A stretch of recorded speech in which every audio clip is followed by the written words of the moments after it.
Number पर मैं बात कर रहा हूं बेटा एक्रूड इनकम। क्या बेटा बात कर रहा हूं? Accrued income. ठीक है ना, ध्यान से देखना बेटा, किसके बारे में बात कर रहे हैं? एक्रूड इनकम के बारे में मैं आपसे क्या कर रहा हूं, बात कर रहा हूं। सर कि आखिर एक्रूड इनकम क्या होता है? Income earn but not yet. आपने इनकम अर्न तो कर लिया है लेकिन अभी तक आपको पैसा नहीं मिला है। तो भाई सब लिख लीजिए, क्या बोलते हैं? Income earn but not yet क्या बेटा? Income earn but not yet क्या बेटा? रिसीव। ऐसी इनकम हमने अर्न तो कर लिया है, आपको कमीशन मिल गया है, आपको पता है कि कमीशन मिलने वाला है 1000 रुपए, लेकिन अभी तक सामने वाले ने आपको कमीशन नहीं दिया है। Income earn but not yet received. ठीक है ना सर, ऐसी एक्रूड इनकम हमारे लिए क्या होती है बेटा? ऐसी इनकम तो आपके लिए क्या कहलाएगी? एसेट कहलाएगी।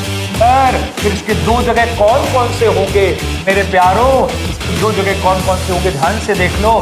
सबसे पहला तो आप इसे बैलेंस शीट में किस तरफ ले जाएंगे? एसेट में। सबसे पहले बैलेंस शीट में किस तरफ ले जाना? एसेट तरफ ले जाना। और दूसरा जो आपको काम करना है वो ये है कि प्रॉफिट एंड लॉस या फिर क्या बेटा? ट्रेडिंग में। हालांकि मोस्टली ये कहां आता है? प्रॉफिट एंड लॉस में। प्रॉफिट एंड लॉस में क्रेडिट साइड में जो भी आप क्या लिख रहे हैं, इनकम लिख रहे हैं, उसमें क्या कर देना बेटा? ऐड कर देना। क्या कर देना है? ऐड कर देना है उस इनकम में ले जा करके। इसका क्या रखना है आपको? ध्यान रखना है। ये किसका एडजस्टमेंट हो गया? एक्रूड इनकम का एडजस्टमेंट जो है हो गया है।